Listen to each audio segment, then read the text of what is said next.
ಎಲ್ರಿಗೂ ನಮಸ್ಕಾರ. ಸುಮಾ ರೆಸಿಪಿಗೆ ಸ್ವಾಗತ. ಇವತ್ತಿನ ರೆಸಿಪಿನಲ್ಲಿ ಪನ್ನೀರ್ ಗ್ರೇವಿ ಮಾಡೋದು ನೋಡೋಣ. ತುಂಬಾ ಸಿಂಪಲ್ಲು, ತುಂಬ ರುಚಿಯಾಗಿರುತ್ತೆ. ಈ ಥರ ಒಂದ್ಸಲ ಟ್ರೈ ಮಾಡಿ ನೋಡಿ. ನಾನಿಲ್ಲಿ ಪ್ಯಾನ್ ಇಟ್ಕೊಂಡಿದ್ದೀನಿ. ಪ್ಯಾನ್ ಬಿಸಿಯಾಗಿದೆ. ಒಂದು 2 ಸ್ಪೂನಷ್ಟು ಎಣ್ಣೆ ಬಿಸಿಯಾಗಿದ್ದ ತಕ್ಷಣ ಮೀಡಿಯಮ್ ಸೈಜ್ 2 ಈರುಳ್ಳಿ ಹಾಕ್ಕೊತಾ ಇದ್ದೀನಿ. 2 ಟೊಮೆಟೊ, ಆದಷ್ಟು ಆ್ಯಪಲ್ ಟೊಮೆಟೊ ಇದ್ದರೆ ಸೇರಿಸ್ಕೊಳ್ಳಿ. ಹುಳಿ ಟೊಮೆಟೊ ಆದರೆ ಒಂದೇ ಒಂದು ಸೇರಿಸ್ಕೊಳ್ಳಿ. ಹುಳಿ ಜಾಸ್ತಿ ಇರಬಾರ್ದು, ಗ್ರೇವಿಗೆ ಚೆನ್ನಾಗಿರಲ್ಲ. ಒಂದು ಅರ್ಧ ಇಂಚಷ್ಟು ಚಕ್ಕೆ, 2 ಲವಂಗ, 1 ಏಲಕ್ಕಿ, ಒಂದು 4ರಿಂದ 5 ಗೋಡಂಬಿ, 1 ಪಲಾವ್ ಎಲೆ.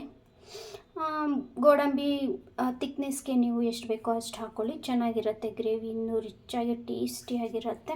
ಇದು ಈರುಳ್ಳಿ ಮತ್ತು ಟೊಮೆಟೊ ಚೆನ್ನಾಗಿ ಎಣ್ಣೆಯಲ್ಲಿ ಫ್ರೈ ಆಗಬೇಕು.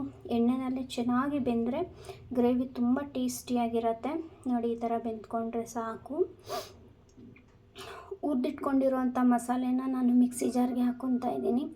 ಅದಕ್ಕೊಂಚೂರು ಕೊತ್ತಂಬರಿ ಹಾಕ್ಕೊಂಡು ಸ್ವಲ್ಪ ನೀರು ಹಾಕಿ ಫೈನಾಗಿ ರುಬ್ಕೊಳ್ಳೋಣ. ಇದನ್ನು ತುಂಬ ಚೆನ್ನಾಗಿ ರುಬ್ಕೊಬೇಕು. ಎಷ್ಟು ನುಣ್ಣಕ್ಕೆ ರುಬ್ಕೊತೀರೋ ಅಷ್ಟು ರುಚಿಯಾಗಿರುತ್ತೆ ಈ ಗ್ರೇವಿ ಅಂತೂ.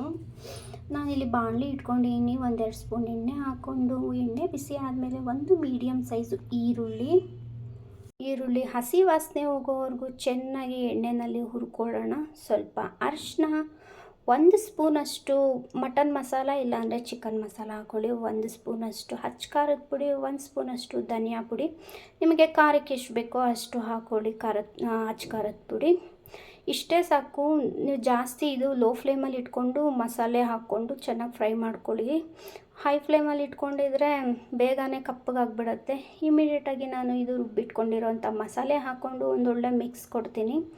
ಸಾಕು. ಇದೇನು ಹಸಿ ವಾಸನೆ ಹೋಗೋವರೆಗೂ ಹುರ್ಕೋಬೇಕು ಅಂತ ಏನಿಲ್ಲ, ಯಾಕಂದರೆ ಎಲ್ಲ ಹುರಿದಿಟ್ಕೊಂಡು ಮಾಡ್ತಾ ಇರೋದು. ಸೊ ಹಸಿ ವಾಸನೆ ಏನೂ ಇರಲ್ಲ.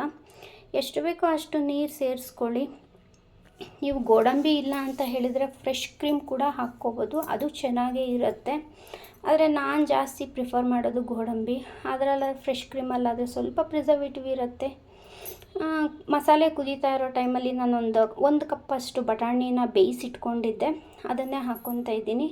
ಬಟಾಣಿ ಬದಲು ನೀವು ಆಲೂಗೆಡ್ಡೆ ಹಾಕ್ಕೊಂಡ್ರು ಚೆನ್ನಾಗಿರುತ್ತೆ. ನಾನಿಲ್ಲಿ 100 ಗ್ರಾಮ್ ಪನ್ನೀರನ್ನ ಹಾಕ್ಕೊತಾ ಇದ್ದೀನಿ. ನೀವು ಕ್ವಾಂಟಿಟಿನ ನೋಡಿಕೊಂಡು ಗ್ರೇವಿನ ಜಾಸ್ತಿ ಮಾಡ್ಕೊಳ್ಳಿ, ಎಷ್ಟು ಮಾಡ್ಕೊತೀರೋ ಅಷ್ಟಕ್ಕೆ. ಇದು ಪನ್ನೀರೇನು ನಾನು ಹಸಿದೇ ಹಾಕ್ತಾಯಿದ್ದೀನಿ.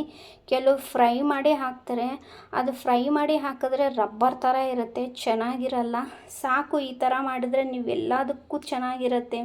ಚಪಾತಿಗಾಗ್ಬೋದು, ಪೂರಿಗೆ, ದೋಸೆಗೆ, ಅಥವಾ ನಾನಂತೂ ಇದು ಗೀ ರೈಸ್ಗೆ ಅಂತಲೇ ಮಾಡಿದ್ದೆ ಬೆಳಗ್ಗೆ ಟಿಫನ್ಗೆ. ಸೂಪರಾಗಿತ್ತು. ಒಂದ್ಸಲಿ ಈ ಥರ ಟ್ರೈ ಮಾಡಿ ನೋಡಿ ನೀವು. ಅಯ್ಯೋ, ತುಂಬಾ ಸಿಂಪಲ್ಲು, ತುಂಬ ಚೆನ್ನಾಗಿದೆ. ಎಣ್ಣೆ ಎಲ್ಲ ತೇಲ್ತಾ ಇದೆ, ಗ್ರೇವಿ ಆಗಿದೆ. ಇಷ್ಟ ಆದರೆ ಲೈಕ್ ಮಾಡಿ, ಶೇರ್ ಮಾಡಿ, ಕಮೆಂಟ್ ಮಾಡಿ. ಮತ್ತಷ್ಟು ಈಸಿ ರೆಸಿಪೀಸ್ಗೆ ನನ್ನ ಚಾನಲ್ನ ಸಬ್ಸ್ಕ್ರೈಬ್ ಮಾಡ್ಕೊಳ್ಳಿ. Thank you so much.